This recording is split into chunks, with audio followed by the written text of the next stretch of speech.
She's outspoken. She's not afraid to ask tough questions. She's not afraid to speak her mind. You've read her column. Maybe you're a fan on Facebook. No topic is off limits. Straight to the point. There's no chaser. You're now watching Straight Talk with Carla Zuill. Hi, and welcome to another edition of Straight Talk. I'm your host, Carla Zuill. Today we have with us in studio Mr. Alan Gordon, marijuana activist. Thank you for being here, Mr. Gordon. A pleasure, Carla. Thanks for having me. Now, let's talk. You've been very passionate for years about marijuana decriminalization. Do you think that in Bermuda, marijuana should be decriminalized or marijuana should be legalized? Well, it depends on the definition of what you mean by decriminalized or legalized. If you're asking me, do I support allowing just small amounts of personal possession of cannabis and nothing else? No, I can't support that. It's absurd to allow somebody to have something that they're not allowed to get. So the question is, well, where's it going to come from if we follow that model? And it just doesn't make sense if you follow it through. I think we need to regulate the production and sale of cannabis, not just possession. Now, some people may think, why is he doing this? Like, he's crazy. It will never happen in Bermuda. Do you think that it needs to happen in Bermuda? It needs to happen right away. The purpose of the cannabis law is to reduce people's use of cannabis, the number of people using it, and to reduce harms associated with that use.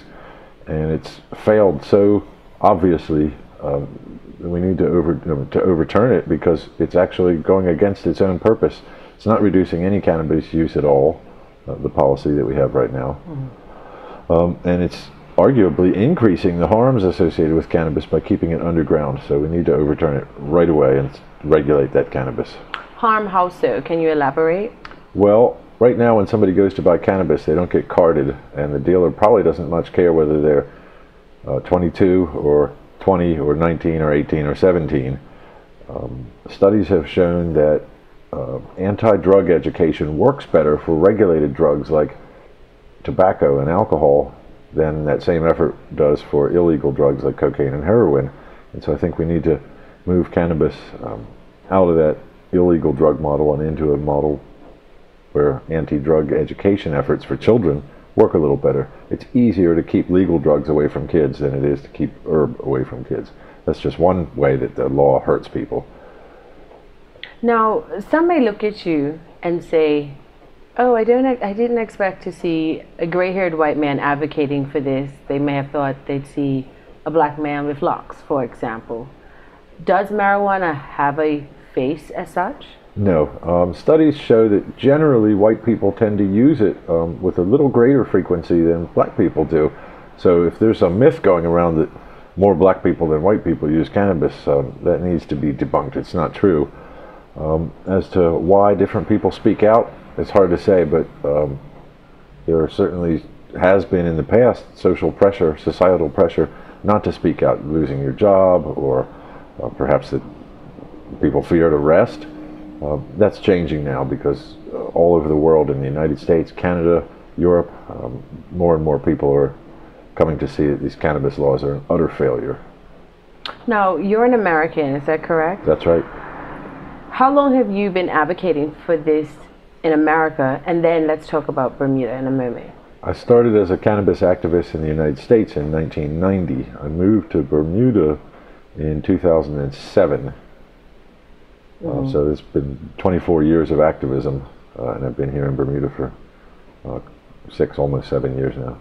Now, I understand when you were in America, you actually did some jail time due to your advocacy. That's right. I used to turn myself in with cannabis. I either walk into a police station or a judge's office or use cannabis in public after inviting the police to come arrest me. And then I would use a medical defense in court, acting as my own attorney, representing myself, in order to demonstrate in the media how people could use a medical necessity or justification defense. And I usually won those cases, but there was an incident in Georgia in 2002. The Georgia Bureau of Investigations had a helicopter down in my garden, and I did 6 months for that.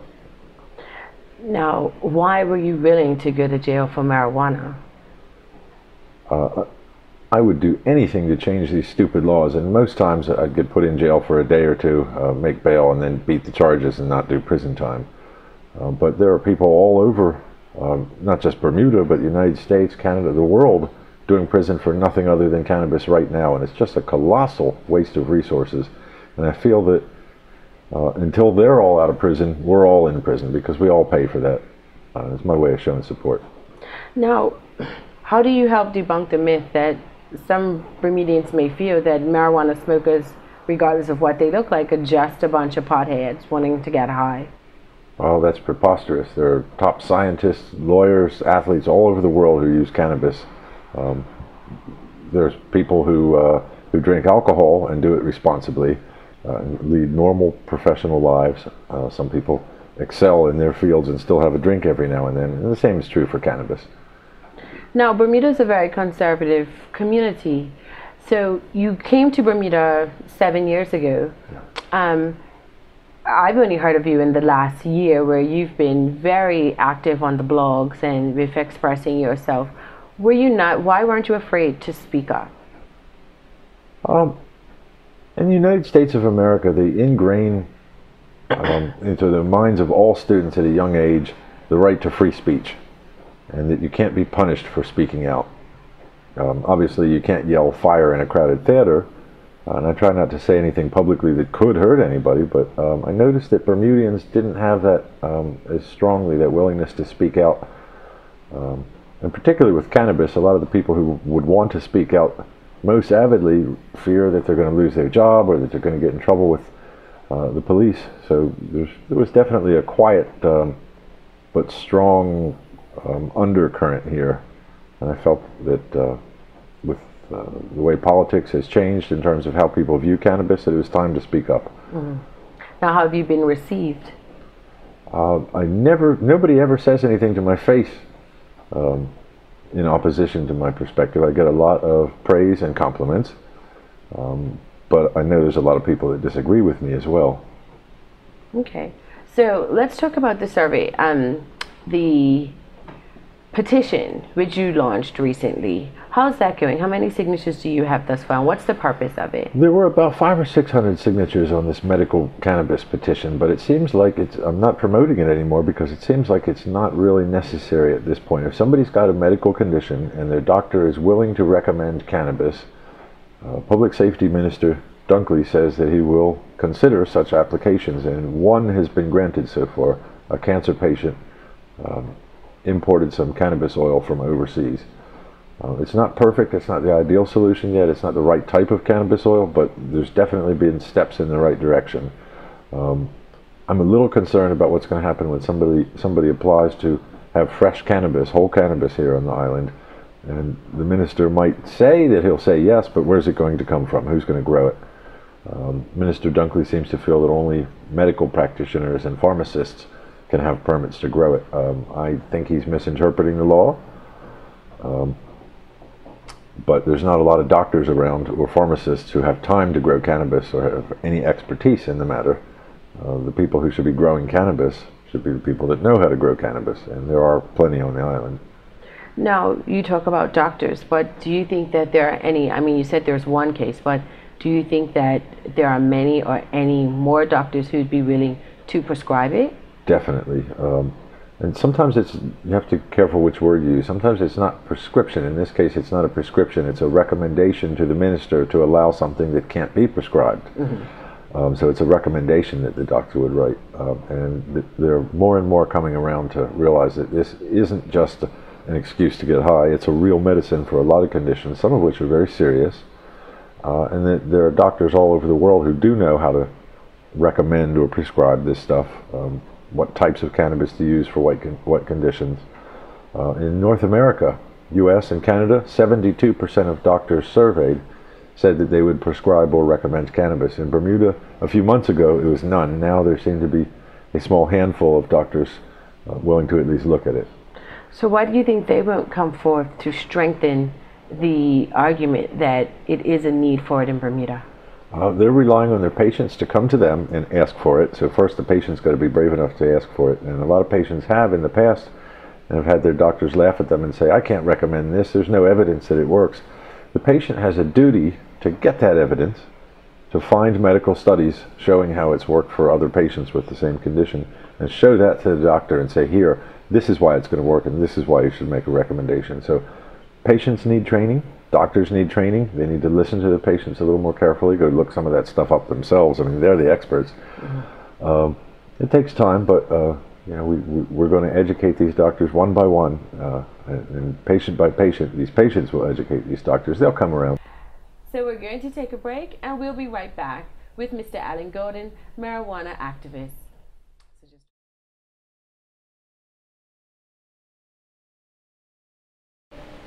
Welcome back. And with us today, we have Mr. Alan Gordon, marijuana activist. Now, Mr. Gordon, before the break, we were talking about regulation. That, first of all, are you only advocating for medical marijuana usage? No, I believe that it should be legalized and regulated across the board for commercial, recreational purposes, and also for medical under a slightly stricter regime in terms of testing, registration, and government oversight. Now, many times we have criticisms, or we give criticisms, but let's look at solutions. How do you envision regulation? What does it look like to you? What it looks like to me is that a recreational user pays a small recreational license once a year. A commercial seller pays a slightly larger one and abides by rules with regard to hours of sale, location for sale, and age of customer. And then a commercial grower license that would be a higher fee still. And that's that. What do you think, what type of impact would that have versus buying it from the guy on the corner? Well, the guy on the corner is getting that weed in most cases from cartels in Jamaica, Mexico. Those are very dangerous cartels. They've killed tens of thousands of people in the last decade. It corrupts governments where that cannabis comes from. It's just not a good model. That guy on the corner doesn't card his user for age. It offends the neighbors. He's not paying any tax at all. No payroll tax even for his work. No duty, and it's an inappropriate model to have people buying cannabis off the street. It should be from a store. Now, at what age do you think, if marijuana usage was to be regulated in Bermuda, what age do you think should be the legal age? 18? 18. People, we trust them to drink at 18. I don't see any reason why, if they can vote and they can serve in the regiment, but they can't, and they can drink at 18, that they can't use cannabis at 18. Now, you've said that, you know, people have approached you and lauded you for the efforts that you're making and the voice that you're offering. But have you had any harsh criticisms against your movement? Not often. These people tend not to stand up. You know, they may whisper amongst their friends or relatives, but I don't tend to hear many critics outspoken. Now, you lived in Bermuda for 7 years, but why are you so willing to put yourself out there? Are you not worried that you may end up in jail? I mean, people may suspect that you grow marijuana yourself, for example, since you're such an advocate of it. Are you afraid of what could be potential repercussions? I mean, I don't have any cannabis or seeds or growing equipment on my property right now or in my custody or control at all, but I anticipate that I'll be growing cannabis very soon. We have a constitution in Bermuda, and it guarantees the right to religious practice. My religious practice includes growing and using cannabis, so I'm just going to start doing it this spring. That's a very bold statement. Don't you think that you're putting a mark on your head by saying that publicly? No, I'll certainly invite the police and DPP and anyone else who wants to take a look to come observe when they want. If they feel that the cannabis law is stronger or more important than the constitutional right to practice one's religion, they're welcome to challenge me on it. I'll win that challenge. The Constitution does not grant the Crown or Parliament the right to take away a fundamental human right like the right to religion with a law, unless that law is in the interest of public safety, public order, public morality, or public health. The cannabis ban isn't in the interest of public safety, public morality, public order, or public health. They might say it is, but it's failed. It actually decreases public safety, public morality, public health, and public order. And they don't have a right to interrupt my religious practice with a law that harms public order, public safety, public health, and public morality. But then I'm sure people are watching and saying, well, what is that religion? That's a private matter between me and my God, but I will say this. Cannabis is in the Old Testament, it's referred to in the New Testament, and arguably it's even in the Quran. So anybody from one of the more common religions that we find in Bermuda is likely to have the same right that I do. Whether or not they've read their Bible and know that, well, who can say? There are also people from Shivite Hindus from India use cannabis religiously and have for thousands of years. And it's nobody's business to tell somebody, oh, this religion is right and this religion is wrong, and you practice this way, but we practice that way, and you're wrong, and it's illegal. That's what that constitutional protection is meant to prevent. And it's my business how I practice my religion and what religion I am. But then I've heard some critics say, here he is advocating for marijuana usage, but yet has he seen the number of young people down at Maui who they feel are impacted because of marijuana usage? I think they might be mistaken down at Maui if they think that cannabis has harmed people's mental health. There's been a myth going around for a long time that cannabis can cause psychosis or schizophrenia or make it worse or bring out latent psychoses, and that's a myth. And what they were noting was an association between those kind of disorders and cannabis use, and it was assumed that since cannabis is a mind-altering drug that it was causing that condition. In fact, a lot of those people may have been self-medicating those conditions, and a new study just out this winter from a new Harvard study shows that cannabis does not cause schizophrenia, psychoses. The researchers had it wrong. These youngsters who are using it are probably self-medicating these disorders and getting sick when they don't have cannabis. Okay. And who do you think that if marijuana usage was to become decriminalized in Bermuda, who do you think would benefit the most? That depends on what model we use, Carla. When we set up the system of decriminalization or legalization or regulation, if it's set up where government hands out sale permits to good friends of theirs and no one else, that'll benefit the rich, and the poor will get poorer and the rich will get richer. On the other hand, right now we have real bad institutional racism in our cannabis law enforcement policies. I said earlier that whites are a little bit more likely than blacks to use cannabis, but at every step of the way in the criminal justice system, black Bermudians are getting the short end of the stick, from more frequently getting stopped and searched, more frequently getting arrested at a stop and search, more frequently getting charged after an arrest, higher bail, plea bargains differ, rate of conviction and sentence, and then how quickly parole comes about. Bermudian blacks are getting the short end of the stick, and maybe by legalizing and regulating cannabis, we can end that institutional racism. I don't think that racism is deliberate. It just works out that way, and nobody's figured out how to fix it. Well, I can think of a way to fix it, and the stupid law. Mm-hmm. Now, you said earlier that you had been advocating with Minister Dunkley long before these discussions have become public. When we return, I'm going to ask you if you were willing to divulge generally what you've been advocating with Minister Dunkley. So we're going to take a break, and we'll be right back with Straight Talk. And we're back. Now with us we have in studio today Mr. Alan Gordon, marijuana activist. Now before the break, Mr. Gordon, you were talking about you have had conversations with Public Safety Minister Michael Dunkley. But we can't hide the fact that there seems to be a bit of underlying tension between the two of you. Why is that? I want more faster.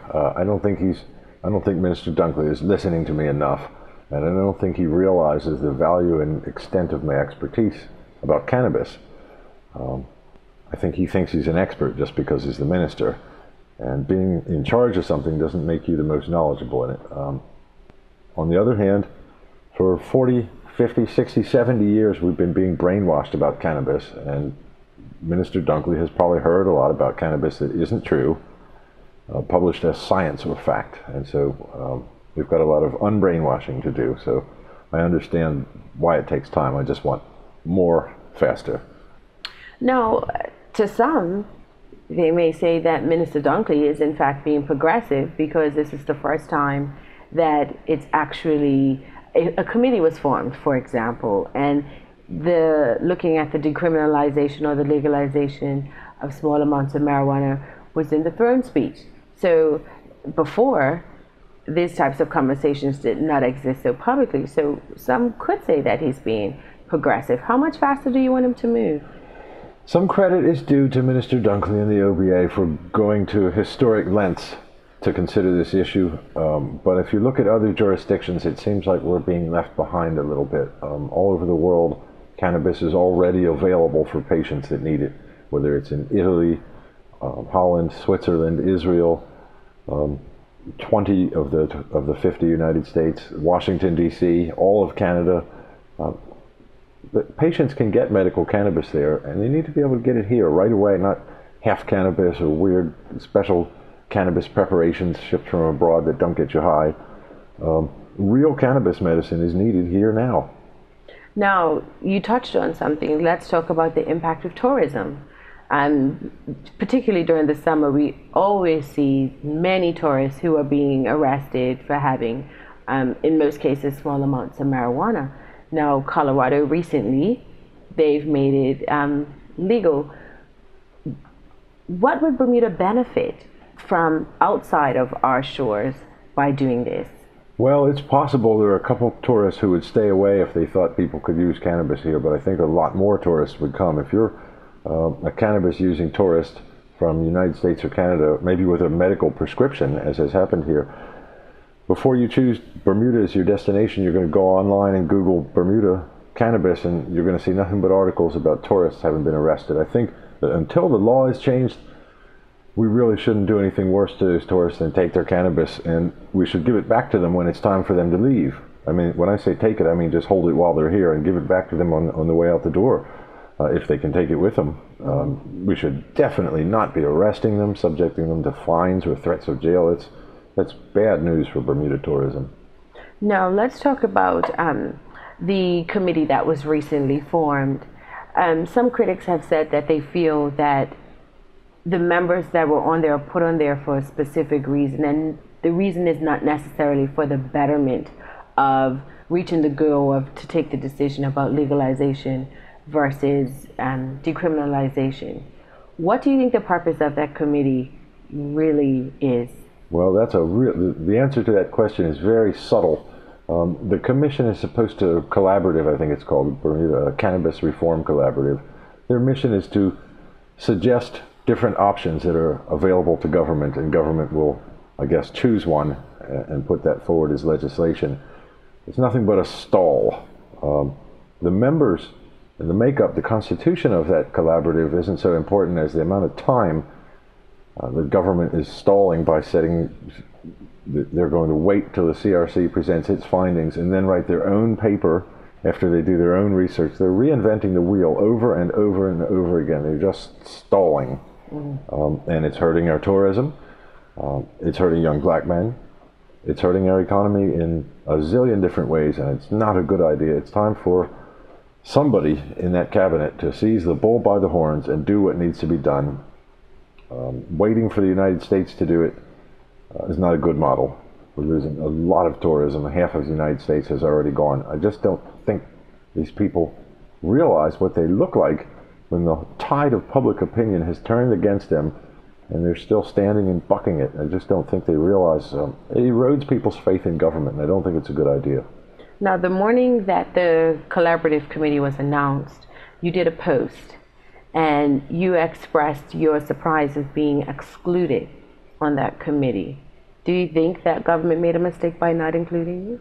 Of course they did. I mean, if you have a committee on preserving endangered species here, you put David Wingate on it. If you have a program on diving for humpback whales, you put Andrew Stevenson on it. When there's a top world expert in a field, in a jurisdiction as small as this one, when you put a committee or collaborative together, you should probably put that expert on the board. On the other hand, they've heard so much from me that they haven't lost anything by not having me aboard. Do you think, though, that this was done specifically to exclude you? Perhaps you're too passionate and maybe you're not, maybe they feel that you would be overpowering in advancing your personal mandate. Perhaps could that be it? I could see that. I'm overpowering with my personal mandate even when I'm not on that board. And in one sense, I'm kind of glad that I'm not on that board because I feel it would I would have had a conflict of interest and it would have stifled my public activism. And it's better that I not be because I can tell them just about everything I know. Several of their members have come and asked me technical questions about cannabis. They listen to what I've got to say. So I'm probably in a better position not being on that board. Now, 2 weeks ago, or recently, Mr. Hill and Mr. Sun, for different reasons, resigned from that. Did you see that coming, that there would be discord amongst the committee? I'm not surprised. Some of the more senior or more involved members of the committee seem to be leaning towards a decriminalization model and seem to know that government, no matter what options are provided them by this commission or their own study, are going to pick decrim anyway. And I think that's the foregone conclusion that Mr. Hill may have sensed, so that it doesn't matter what they put forth, government's going to go with decrim. And I think that, but I can't really speculate. I wasn't there. I don't know what sort of bias he felt, but that's the sort of bias I feel coming from the group. The group itself isn't necessarily going to choose decrim over legalization, but I think even they know that government is shading that way. Now, whether you've been in Bermuda or America, you've been advocating for almost 25 years to no avail. So I have to ask you, is it the law or is it you, in the sense of who's more realistic? Well, I have to take exception. When you say to no avail, I disagree. I've been involved in municipal or local or regional law or rule or policy changes. I've helped people defeat criminal charges, and I've helped patients get medicine, and it has definitely been to avail. And some of those jurisdictions in the United States that are seeing new medical cannabis legislation, I've been working with the activists pressing there and giving them advice. And I'm deeply entrenched in the cannabis reform movement, and I know most of the major United States and Canadian activists, and I know I've made a difference. Society is now starting to come around. Okay. And needless to ask, but I'm going to ask anyway, what would victory as such look like for this passion? Victory is when every patient that needs medical cannabis on this island can get it just like that. And when we've got regulated dispensaries for commercial recreational cannabis and growers, and people can grow at home as well with the same ease that they right now grow tomatoes. That's victory. That's a sensible policy where we're not wasting millions of dollars trying to stop something that we can't stop, and in which people are healthy and they can get the medicine they need. That's victory. Okay. And there you have it from Mr. Alan Gordon, marijuana activist. Mr. Gordon, thank you for being with us today. Thank you, Carla. Thanks for tuning in to another edition of Straight Talk. I'm your host, Carla Zuill, and we'll see you next week. Is being loyal in a relationship a thing of the past? I'd love to hear your perspective. Would you like to be a guest on our show? Then send us an email at talk@channel82.bn.